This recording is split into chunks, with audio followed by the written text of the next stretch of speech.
Hello, college football fans, and welcome to episode 105 of College Football Throwdown. I'm your co-host, Alex Schmitz, and today I'm joined, as always, by my dad, Peter Schmitz.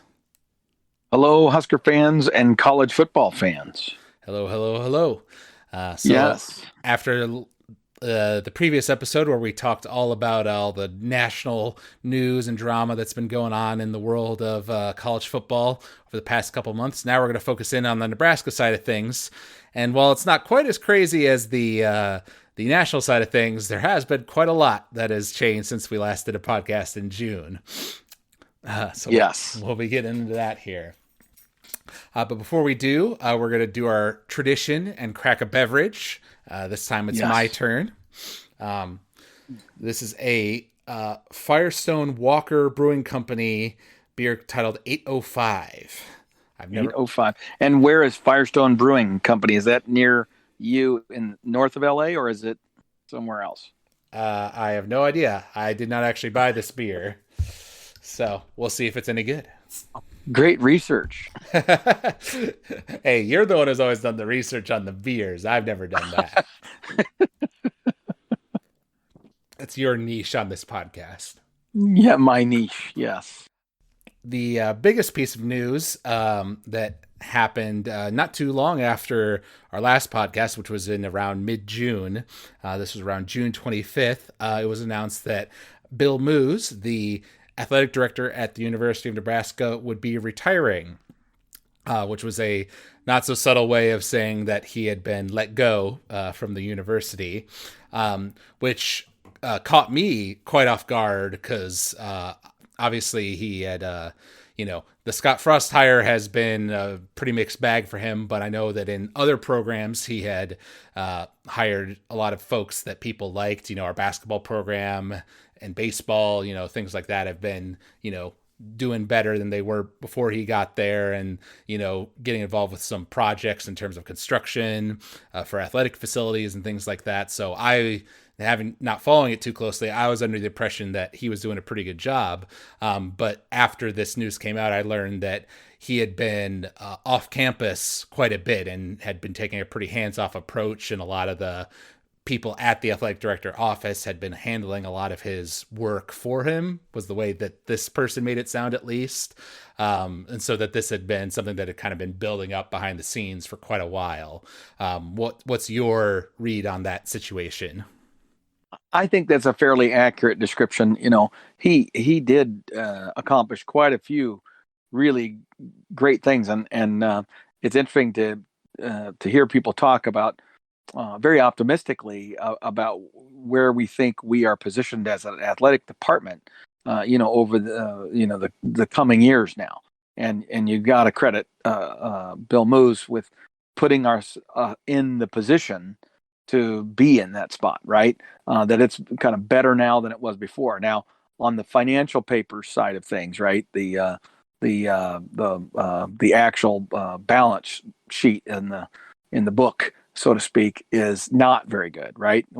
How much of that can you fault him for? Because a lot of that was COVID, right? And that we had to dip into our emergency fund, so to speak, to sustain things, and Bill had to lay off a lot of people or furlough a lot of people for a long time and things of that nature. But that wasn't unique to just Nebraska. So, but I would say the thing that kind of helped escort him to the door a little bit was the fact that he was kind of taking advantage, given his age and circumstance, the fact that he owns a ranch out west. He was spending an awful lot of time out there, not as much time, here in Nebraska. He was obvious in his absence at some key events. We won a national championship in bowling. He was not in attendance. We won a Big Ten championship and had some very successful wins during the NCAA tournament in baseball, and he wasn't visible enough in the eyes of a number of people. So I think that accumulation of that and some other things off the field related, fundraising and or spending money, that all kind of led to saying, we're not sure you're the guy to lead us at this point. he made some good hires, and hopefully, and even the Scott Frost hire, yes, it's been a mixed bag. That has nothing to do with Bill Moose. Bill Moose got the guy that most everyone in Nebraska wanted. Okay, it was a very popular hire when it occurred, and he has given Scott, for the most part, free reign to do whatever he needed to do, and he has worked to get Scott whatever he wanted. Right, so that's exactly what an athletic director is supposed to do: is support his coaches. And so, from that standpoint, I don't think there was anything wrong. I know that John Cook, who's also carries a lot of weight within the coaches community in at UNL, and he had very fond and positive things to say about Bill Moose. So it is what it is. It was a business decision that the leadership of the university decided to go in that direction, and really all it was doing was kind of accelerating the time frame of. I think Bill was planning on retiring, but I have a feeling that he was thinking he was going to do it after this football season was over, like in January or something, that he would depart. So it just pulled it forward about 6 months. Okay. I guess I had forgotten that when Bill Moose was originally hired, because at the time I remember we were talking very positively about the him coming on. But was it always kind of expected then that it was going to be a pretty short term Yes, I mean, situation? because he was effectively he was the athletic director at Oregon, and then kind of semi-retired. Then he took the job at Washington State, which is his alma mater, and that was supposedly going to be his final stop, right? Like he was kind of coming home, and he has a ranch out west there, and so that was going to be kind of his final stop. And then the Nebraska opportunity came along, and he decided, okay, I'm gonna step into this and do it, which he did. But I mean, he's an older guy, right? So energy wise and commitment level to be the super active younger AD like we have now, that's just wasn't in the cards. So he was always going to be a guy that didn't have a long tenure. But I think if it was only up to him, he would have departed it at a time a little bit later. I think he would have liked to have watched more progress occur with Coach Frost. Maybe having a bowl victory kind of celebration at the end of this year would have been a vision of his. To say, okay, I got to oversee the beginning of the turnaround in football, and then to see what would go on with the basketball team, which looks poised to also take a step in the right direction this fall or this winter. I mean, those would have been cool things for him to be able to experience and see. Mm-hmm. Yeah, that makes sense. And you referenced it earlier, but we ended up hiring a young guy to replace him, and a name familiar to Nebraska fans out there, Trevor Alberts, a former linebacker at Nebraska back in the 90s. And one of my favorites. Yep, and he was also the athletic director at University of Nebraska, Omaha. It was interesting when I was looking at the commentary when he got hired. It seemed pretty mixed because he's not the most popular for what he did at Nebraska Omaha, because he discontinued both the football program and the wrestling program there. Correct. Exactly. I guess it's like a budget balancing thing, because then the other programs have done better, but obviously he wasn't very popular for that decision. Correct. He made some very, very difficult decisions, and you could always argue, because you can always project what might have been, right, and say, well, he could have done some other things to enhance the revenue side that would have allowed them to keep those two sports, or at least wrestling, because it was very, very successful at the Division II level. I think it was that he was at. But when he went in there, he assessed the circumstance and made the determination that they couldn't wait, that they didn't have time to try to increase revenue and basically, gain money out and get out of the situation that way. It was far, far better for him to consolidate and focus in on the sports that were remaining, so that they could all be successful and the budget would fit, and then we'll grow the budget as well. And that's what he ended up doing.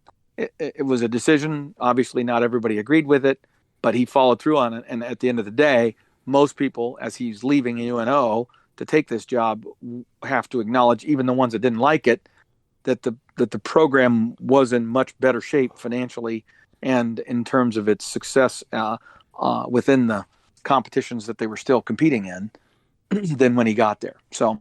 Right. So to me, that's what he's supposed to do. And I'm never going to question his love for the University of Nebraska.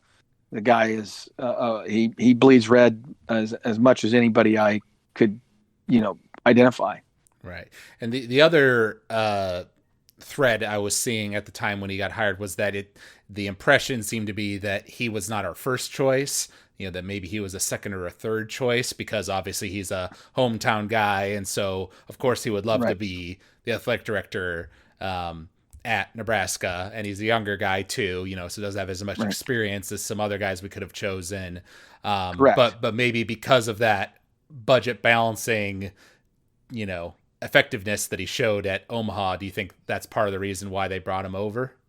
Well, there's a couple of things. I think it's absolutely accurate to say that he wasn't the um, The top choice. the well, it wasn't the top choice outwardly of all the people who were involved in this decision, right?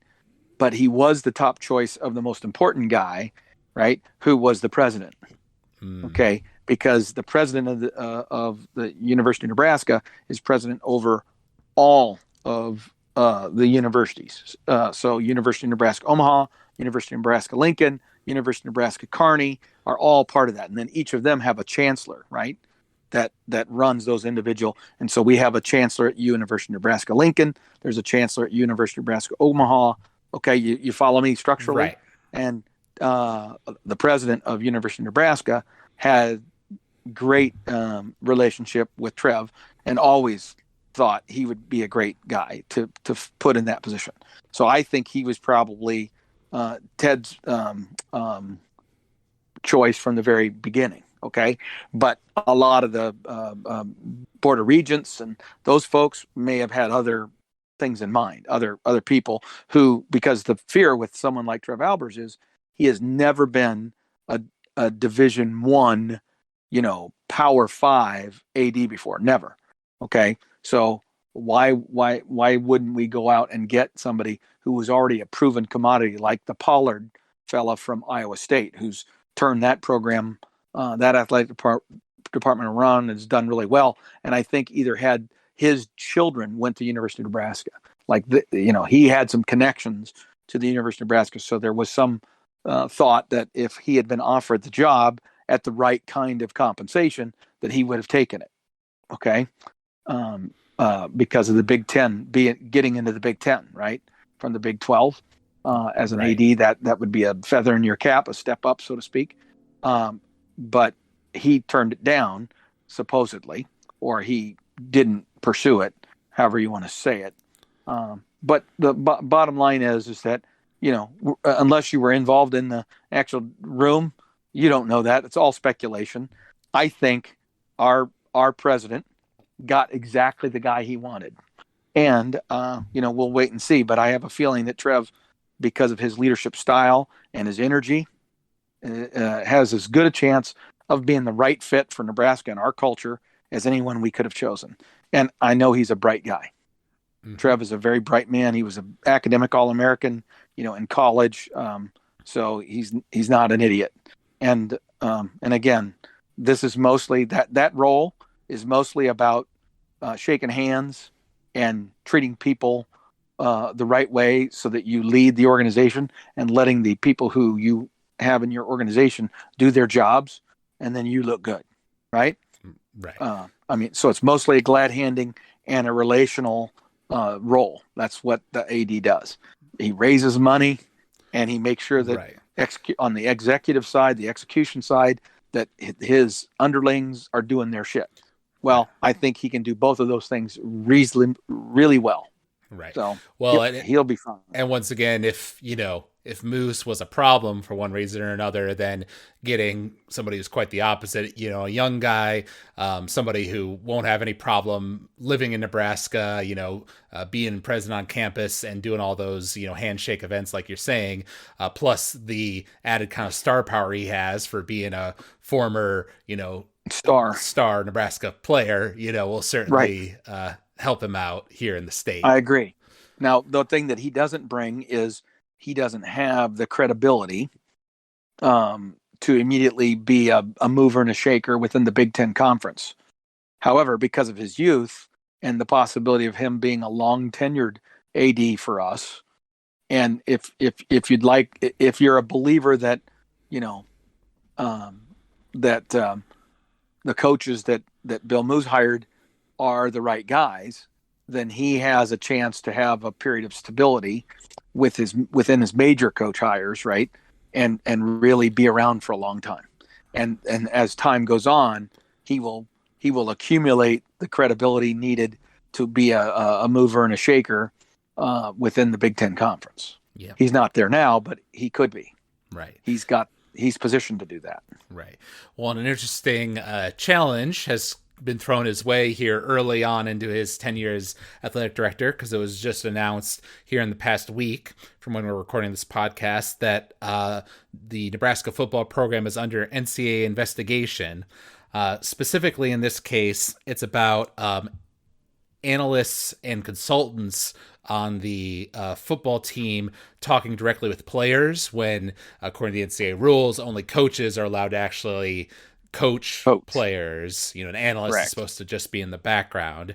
And I believe this is specifically directed at our former special teams analyst, Jonathan Rutledge. Well, he's one of them, but there were also practices that were held during times when apparently practices weren't supposed to be happening. So it's not just, hey, this guy was coaching players when he's not supposed to be because he's just an analyst. We are also guilty of actually scheduling and having coaches present during a time frame and a practice when coaches weren't supposed to be with players, right? Because there's a ton of rules about that. Right. But it happened, if I understand correctly, during this last year, during COVID. There were a lot of periods of time where it was kind of up in the air what the NCAA's real rules were and stuff. And to my understanding, we're not the only university that's being investigated for this. There's like a dozen. Okay, I know A&M is under investigation. They have publicly announced it. University of Michigan has a coach that is being is under investigation. So it's not just Nebraska. Okay, I think Nebraska is getting more press because it's Nebraska, right? I mean, we eat our young all the time, and so anything negative, we blow it up immediately because we have so many people covering our sports teams. And then secondly, I think it's because there's an acknowledgement that there's video of these practices. So I think we're participating, or we're being cooperative with the NCAA. I think we know we're quote quote guilty. So it's just a matter of going through the process and just figuring out what the penalty is going to be. But I don't think we're trying to fight it or say, oh, we're not guilty. I think it's more of a, we weren't the only ones. And oh, by the way, we'll take whatever you give us, but keep in mind that we're not the only ones. And I guarantee you, I would put my you can make me play Russian roulette if I was wrong, that Alabama is guilty of the same thing, that Georgia is guilty of the same thing. That may well be true. I was listening to a different Nebraska podcast on YouTube, and they were talking about this whole situation, and they made the point, well, it may very well be true that, everybody has been doing it, to some degree or another with all this COVID weirdness, like you say. But then why were we stupid enough to get caught with it, and caught with video, no less? Right. And obviously it didn't help. Right. And an additional aspect, this isn't it's not clear if this is part of the investigation or not, but in this report that came out about this, there was also apparently workouts that were done off-site last year during COVID when there weren't supposed to be any workouts. It's not clear if that's part of the investigation, but that's been brought up as another possible allegation against us. Right. Yep. Well, there's no doubt that we were working very hard to try to move forward, because I feel like probably going into last season, Scott was very anxious to get the bad taste from the previous year out of his mouth and try to get that program going in the positive direction. Now, ironically, as it turned out, we didn't have that positive move that he thought was about to occur, and that's a very big piece of humble pie that he has had to eat as a result. Because I genuinely believe that he thought, this last year, our COVID year, which did not go well for us, was going to go really well, and then it didn't. Right. So it definitely did not. Yeah. And as we were talking about before the podcast, this isn't going to be, a super serious situation where we're going to have our recruits limited or, have to forfeit games or anything like that, especially since, as you said, we're being cooperative with the NCAA and things like that.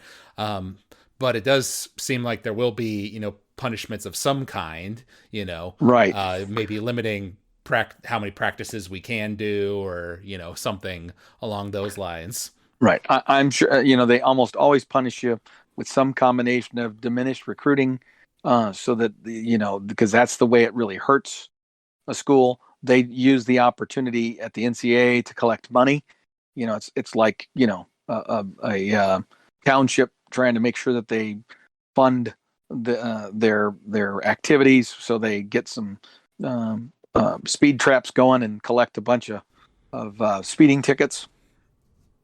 Right. So there's going to be a money exchange that has to happen, and then yes, there might be some limitation, like we might have some of our spring practices taken away from us or something next year, or this coming season or whatever. Right. But I don't think it's something that's like, oh my gosh, this is death penalty worthy, and this is a atrocious issue of trying to seize some kind of an advantage. No, this was just a team that really, really, really wanted to play, and they bent the rules stupidly, and like you say, very, very, very much not thinking they were ever going to get caught. Right. Like they were loose with that. Right. It was just stupid. Or like you say, maybe it was a genuine misunderstanding, because the COVID rules kept changing so much, who knows how they'll spin it. But I think there are two factors this will have beyond whatever the punishment is. One, it's a little specter that will, kind of be floating over the team in a year where we already have a hard schedule and Frost really needs to perform, so there's a possibility it could have a bad mental effect on the team, which obviously isn't great. And number two, on the presumption that this season goes poorly and, Trev Alberts and the rest of the leadership in Nebraska are considering firing Scott, it may present a opening for them to be able to say, hey, these problems happened under your watch that we got investigated for, so we don't have to pay you out as much money for your contract or whatever legal so thing they'll we use. Could use it as firing for cause is the term. Yes. Yeah. I don't think Trev Alberts has any intention of doing that. I don't think the university has any intention of doing that. I genuinely believe that the university leadership is still very much behind Scott. Now, there's a bunch of fans that are unhappy. Sorry about that. There's a bunch of fans that are unhappy.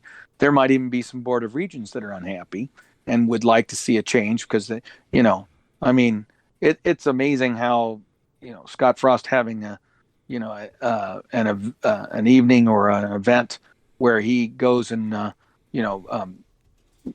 has some fun with friends, and all of a sudden he's not taking football seriously enough. Like, because you sucked last year, you don't get to have any fun. We can't see you out with your friends at the golf course, imbibing in a few adult beverages and having a good time. because you sucked last year and you should be miserable and you should be working your ass off 24 hours a day to make your football team better. And if you're not, then you're not taking this seriously enough. That sounds You like know what I Nebraska mean? fans, all right.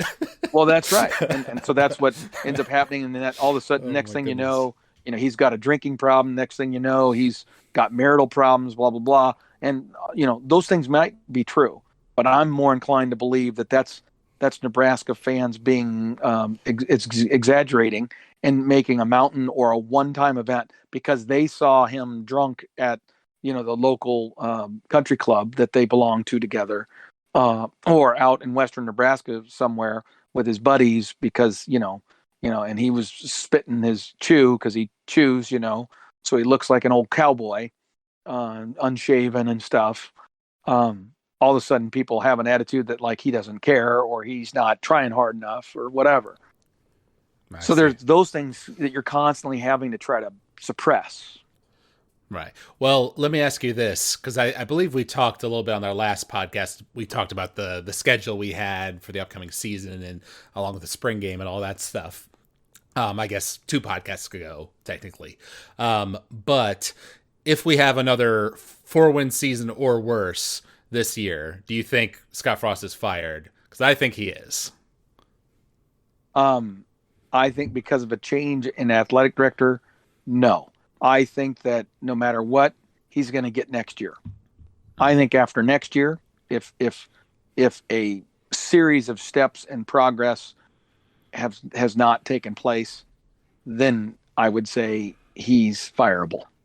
But Mm-hmm. I don't believe Trev Albers. If he only won 3 games this year, Trev Albers is not firing him. Trev Albers is putting a bunch of very specific goals that he would have to achieve in the following year that might be extremely hard for him to accomplish. Okay, so effectively, you're telling him your walking papers are going to come to you in a year, right?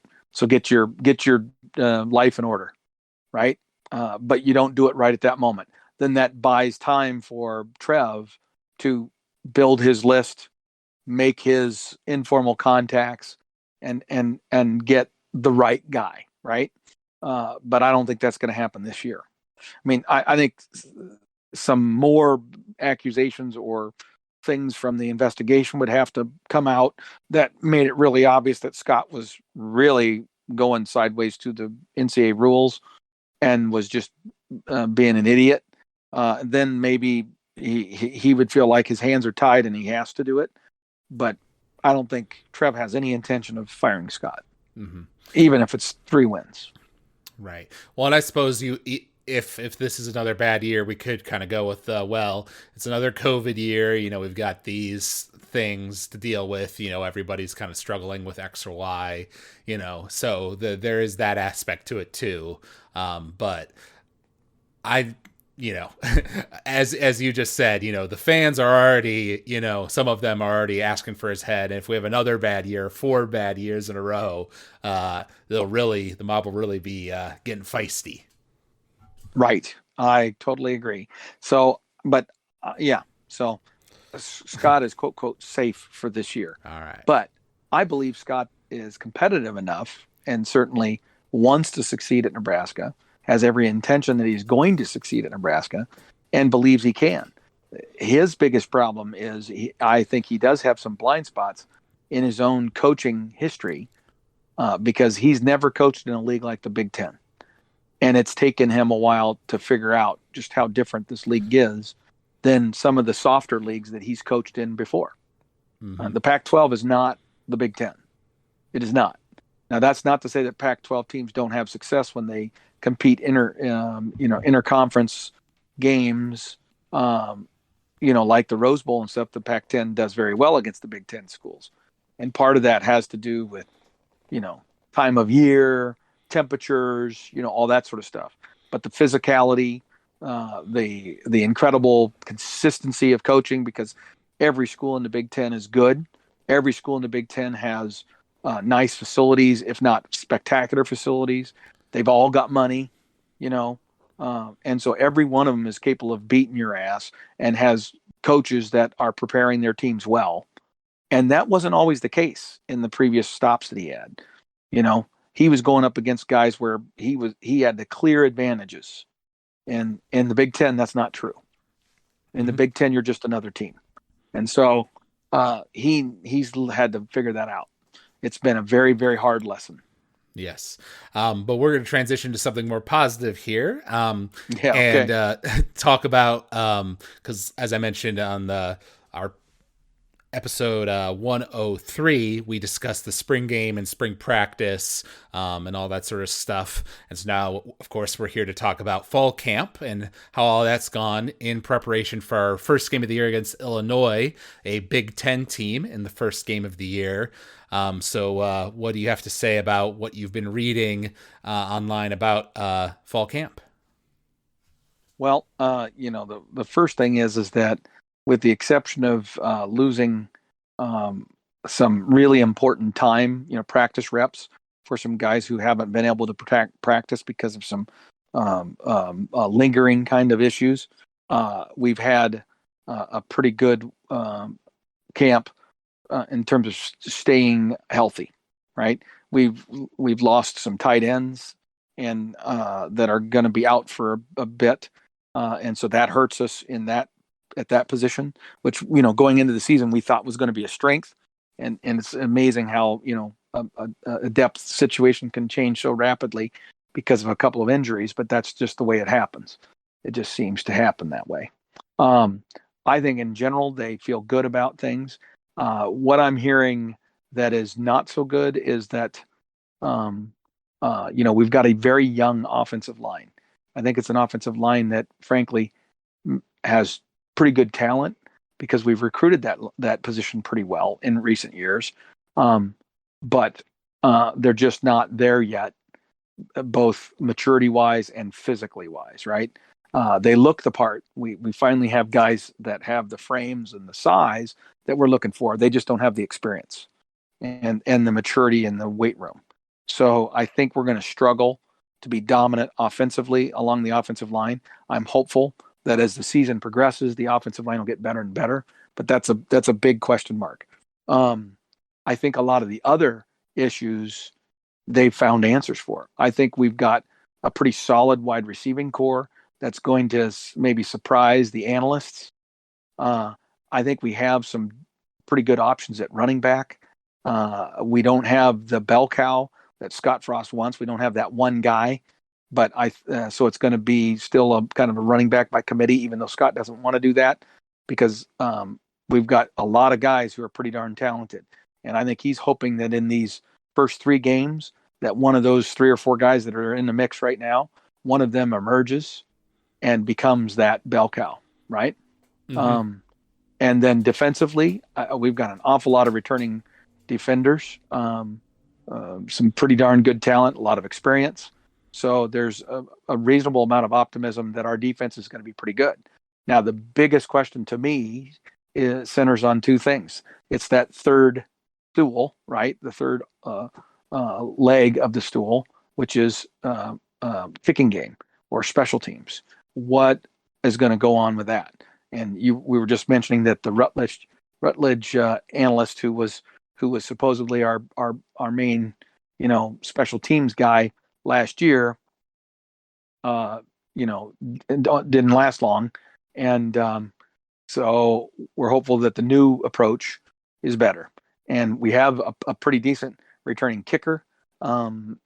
So field goals should be in pretty good hands, but we don't have somebody with that powerful leg that can kick it out of the end zone every time. So we're letting teams get good field position on us pretty regularly last year.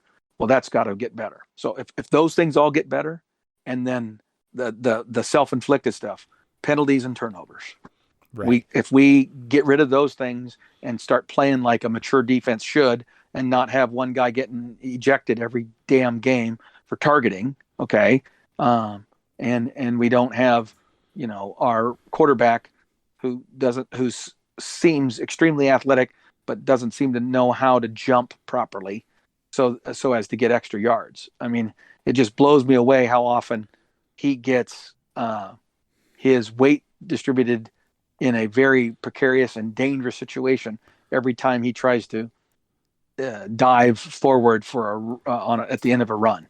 He always ends up with his head below his legs, and then now he's being turned upside down, and now the safety and protection of his head and his neck and his life is priority, and so the ball goes bouncing all over everywhere.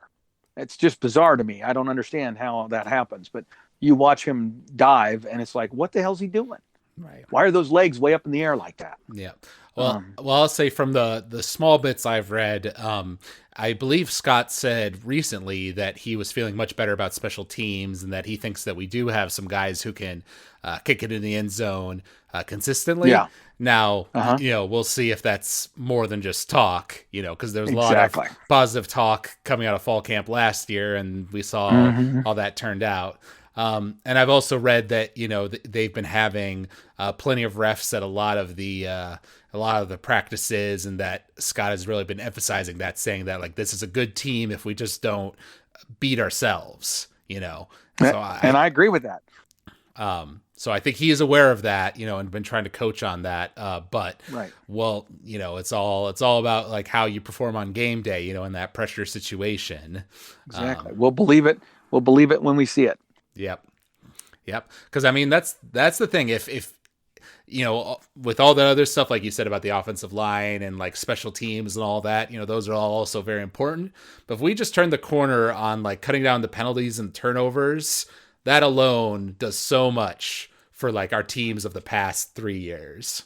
I would agree. Yeah, Scott Frost is probably a 500 coach, or maybe 3 or 4 games above 500 in his 3 years, if he just doesn't lead the league in turnovers and penalties. Right. I mean, he's had so many one possession game losses. You know what I mean? Like he lost by 3 here, he lost by 2 here, he lost by 6 here, and that sort of stuff. And in many of those games, we had the lead in the fourth quarter, but we weren't able to keep it. In fact, I just watched one where we did end up winning the game. It was Purdue of last year, but there was an occasion there where we were like blowing these guys out. The one thing we couldn't do is give up a big play. This was like in the fourth quarter. There's like 14 minutes left or whatever. All we have to do is just keep them out of the end zone, make them march the length of the field, which we'd been doing the whole game. We'd been, kind of holding them down. And what happens in the next play?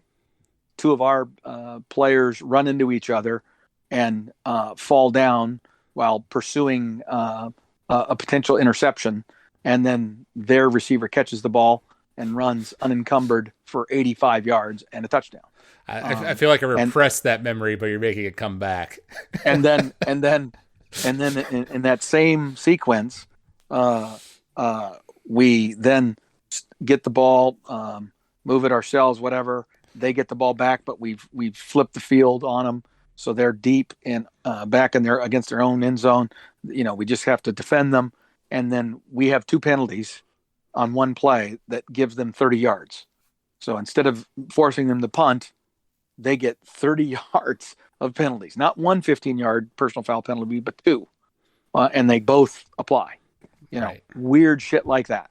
And that's the kind of stuff that totally turns the momentum of games and makes a game in which we were dominant. We were beating them soundly into a close game. And, we did that against Northwestern and lost. We did that. I mean, yeah, my blood pressure's going up. Yeah, let's stop. Quit while you're ahead there, Dad. Yeah, but so those are the examples, though, of what we can't do. Now I know that we're talking. Let's shift our focus to Illinois, unless you wanted to speak about something else, because I'm ready to dive in on Illinois. That's where I was going too. That's a game that we lost last year, 41-23. So exactly, pretty brutal.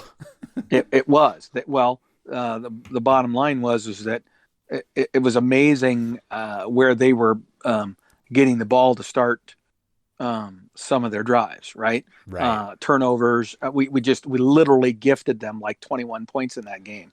Additionally, we let them basically pound the rock and drive the ball down our throats. And so we simply can't let them do that again. But the truth is that the vast majority of that team that just kicked our ass last year is back, right? Because they have more of these super seniors than any other team in the Big Ten. So, of all the schools for you to play in your very first game of a super critical season, we get a team that's a team that we should beat. That on paper we have more talent than they do, but they have this enormous experience and senior presence. They have like 40 some seniors because of this whole COVID situation, and we're playing them at home, at their home. So all of our youth is having to play its first game on the road, Right. which presents its own set of circumstances. And this gets to my final point about the lead up to this game, which is as I look at our schedule, and we've talked about is this a season where Scott's on the hot seat and stuff.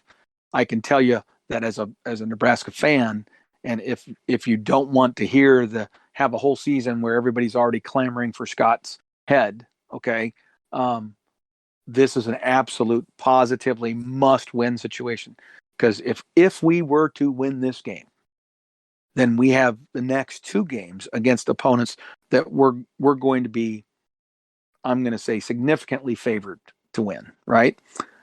So the chances would then be good that we would start 3-0. To me, that's super critical, because then that fourth game is, of course, Oklahoma. We're going to get our asses hit by them. And then we come back and we play our first conference game, which is, our second conference game, which is Michigan State, right? And that's another game with a newer coach, a chance for us to win. Where again on paper we have better talent. So, are we going to be the 4-1 that paper says we should be, or are we going to be some version less than that? Are we going to end up 2-2, or worse, 1-3? Right? Um, um, and to me, anything less than 3-1, and this, because the remainder of the schedule after that becomes eminently harder, and there's just no way around it. Even with a 3-1 start, we are probably looking at 6 or 7 wins. We would have to steal an upset here and there to get any better than that. So that's why this Illinois game is so damn critical, to set that tone and to establish that we can actually play 60 minutes of reasonably clean football and win. I guarantee you that the coach that who used to be Wisconsin's coach and who kicked our ass when he was the coach at Wisconsin is telling his team, listen, guys, you guys are more disciplined than that team. You have more mental toughness than that Nebraska team.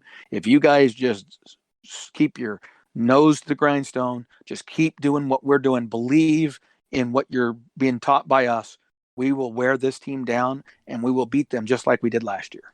Right. I think it's worth mentioning that on the episode 103 of the podcast, I believe then you were talking about the either that Michigan State game or the following game, which is against Northwestern, as like the key turning points in the year, because that's more towards the middle of the season and will be really big Correct. for, if we can kind of keep some momentum, if we're doing well that by that point, or Exactly. just falling But now, down. as I've looked at this season, I realize that this Illinois game is an absolute must. It's just an absolute must, and that's why I describe it as the most important game in the Scott Frost era. Because if he wins this game, then it allows him to make that Northwestern game really, really relevant. Mm-hmm. Right? If we don't win this game, then the Northwestern game is just our last bastion of hope that we could scrabble and find a way to 6 wins. If we win this Illinois game and we find ourselves at 4-1 going into that Northwestern game, now we can have a season that might actually represent a true indication of a beginning of a turnaround. Right. And I was also going to bring up what you had mentioned there, that Illinois has a new coach. Now, it is worth noting, as you said, that this coach used to be at Wisconsin, who beat us really badly that year. So, they kind of know something about beating up Nebraska. But at the same time, Yep. even though they have all those super seniors from last year coming back, I don't know how much they're planning on changing up their system or whatever, but whenever there's a new coach, there's always that kind of transition. So they'll be coming in, trying some new things for the first time as well. Absolutely. And yeah, they're supposedly changing their defense from a 4-3 base to a 3-4 base. Their defense was not very good last year. We moved the ball quite readily against them last year, and if it wasn't for the fact that we were turning it over all the time, we would have been won with 40 points. Okay, so and so even though they have a bunch of returning starters on defense, I still think we should be able to move the football against them. Okay, Mm-hmm. so that's all good stuff. Right. But the problem is going to be their defensive line against our offensive line. They have a good defensive line. We have a very young offensive line. Their offensive line, as an example, has more starts than I think any other Division One football team, like 119 previous starts among their five players. So Wow. their offensive line is, which is an offensive line that had great success against us last year, basically pounded it down our throats and we couldn't stop them, is back. Right. And this coach is well known, because of his time at Wisconsin. Wisconsin. Is a guy who obviously is deep rooted in the ability to just have a great offensive line that just dominates. Right. Yep. That's what they're known for. Right. So it's scary. The matchup is not ideal. Right. It would have been great if we were playing them in the second or third game as opposed to the very first game. Right. This first game thing where you don't have any film on this guy and his new staff, and what they're really going to be trying to accomplish is a huge disadvantage for a Nebraska team that's as fragile. And that's the problem. We are not mentally tough. We are a bunch of wimpy. I mean, we're made of glass. And a few bad things happen, and it's, oh my God, here we go again. And it's self destruction time. Okay. We need a team that believes in itself, that believes in its coaches, trust your training, like our great volleyball coach speaks on all the time. Trust your training and you're going to be fine. Well, I don't think we're there because there's not been enough success for our players to genuinely buy into that. So we need to have good things happen. We need to have success, and so this can't be some nail biter. For this to go right for Nebraska, we need to kick their ass. I don't know whether we can or not, but that's what we really need. We Right. need to send a message, dominate, and be the team that our talent says we should be. Right. Well, I was going to say that we did beat them not last year, but the previous year. Um, Mm-hmm. and I personally would, I'll settle for us just winning. If we're not dominant, that I would prefer that obviously, but I'll just take the win. You're Um, absolutely right. I'm in agreement. I'll take a 1 point win. I'm just telling you from a psychology standpoint that right. if it gets tight in the fourth quarter, bad things are going to happen for Nebraska, Right. And and we're obviously, not going to end up winning. obviously it would be better if we were playing them at home versus away. That's another little thing against us. But I Mm-hmm. was remembering that last year when we played them, we had actually just come off of beating Penn State, which is obviously an upset. And so, there was some And we were playing at home. right. And so there was some positive momentum on the team at the time. And, this is me doing a little psychology reading, but perhaps, maybe a little bit of overconfidence on the part of the team. Like, oh, we just beat Penn State. Of course we're going to beat Illinois, whereas now we got our asses kicked by them last year. Those super seniors and the guys who played them last year are going to be wanting that revenge for sure. So hopefully that makes our team more focused this time than they were last year, perhaps. Yeah, I would agree with you. But see, to me, because you know what, I think you're hitting on something. I absolutely believe that the commentary of, oh, we took them a little too lightly, we weren't as prepared as we should have been, we didn't practice as well as we should have, et cetera, is absolutely true. Those statements were all made after the loss, right? And but that set of circumstances, that mentality is unfathomable to me. How a team that has sucked as much as Nebraska could, after one victory against a mediocre Penn State team who hadn't found itself yet, was struggling to figure out what their quarterback and their running back situation was and things like that, how a victory over that team would then lead to a lackluster week of practice and preparation for your next game, given the recent history of Nebraska as a football team, it's unfathomable that as a coaching staff and as a team with team leaders that you could do that. Yeah. To me, it doesn't seem possible. Now, if you're 9-0 and you're going into a game and you think your shit doesn't stink, okay, I get that. That's upset time, right? But not at all after that Penn State victory. And that is complete bullshit. That is what's wrong with Scott's coaching. Okay. If he's not addressing that mental side of the game, then he's not being the coach that he needs to be. Mm-hmm. Yeah, I definitely agree with that. And I'm pretty sure we made similar comments back at the time as well. I think you're right. Yeah. So now comes our fun prediction time. What is your prediction for the score for the Nebraska-Illinois game next week?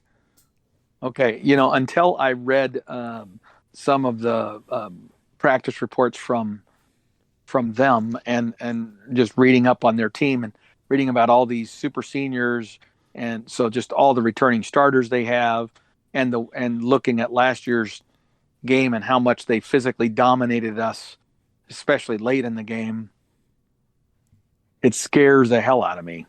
I was way more confident about this game 2 weeks ago than I am now. And so, but I also know how important it is. And as a guy who, drinks the Husker Kool-Aid with some regularity, I am going to presume that this is step number one on the recovery train of this season, and we're gonna snatch the victory. Okay, I believe for us to do that, though, we are going to have to score a considerable number of points. I think that our defense, although it has seemed to be doing well and ahead of our offense all during spring practice and during this fall camp, I have a feeling that they're going to be shocked by how effective Illinois is against them because of Illinois' maturity in that offensive line. So I think they're going to score some points on us. So it's going to be a relatively high-scoring game. There's going to be some mistakes that lead to short fields. So I'm going to say Nebraska wins it. Not the way I want it, but we're going to go like 41 to 34. Okay. Fair enough. I think your proposal is pretty on the money. I was just kind of thinking about that myself, that it could be a high-scoring game. But I also think we could run into a situation where our defensive line is better than it was last year, and so their offense may not have the same success against us, but vice versa with what you just said about our offensive line being young. Maybe we also don't have that same success that you were talking about, even if we do avoid the turnovers. So I'll go a little bit more low scoring. I'll go ahead and say that we win, let's say 35 Nebraska to 31 Illinois. Okay. That's a good, yeah. I'm very comfortable with that prediction as well. Now, the thing is that if we get more of the same, first game jitters, first game mistakes, fumbles, turnovers, illegal procedure. I mean, our left tackle has not practiced all preseason. So, and he's a freshman. So the guy, has had a little bit of spring practice. He played in the final game of the season when our starting left tackle opted out. Right. So he's played in a total of one game, and then had some spring practice, and then has barely played in the fall camp. And now we're going to start him. Is that because of an injury? Yes. Right. And so the question is he going to be, even remotely ready to play? My hope is that they know this, that he's not, and that they may start him, let him get a series or two, and then get his ass out of there, get the backup in, who's been taking all the reps, and then maybe get him back in there for another couple of series, early in the second half, so he gets a little bit more fitness and reps for the next week's game, and then we have two weeks of games that we hope we can win, and then you get a lot of reps for him over that time, assuming he stays healthy, right? Right. But I mean, I'm just a little frightened about what our offensive line is going to look like, and is our quarterback going to be running for his life again, and our running backs are going to be no holes. They're going to run and they're going to get no yardage, and then all of a sudden, we're just doing swing passes left and right. Yep, we'll have to see. We'll have to see. Yeah. One last little note I wanted to make, which is somewhat outside of Nebraska, but my alma mater, Ohio University, the football program has been coached by Frank Solich, former Nebraska coach for many years now, and he did officially retire this past summer. And there's been a lot of goodwill towards him because he's the winningest coach in Ohio University football history. And I know there's been some talk about Scott wanting to bring him back for a home game at Nebraska to honor him and that sort of stuff. So we appreciate all of the hard work you've done, Frank, and I hope to see you at one of the games this year. There you go.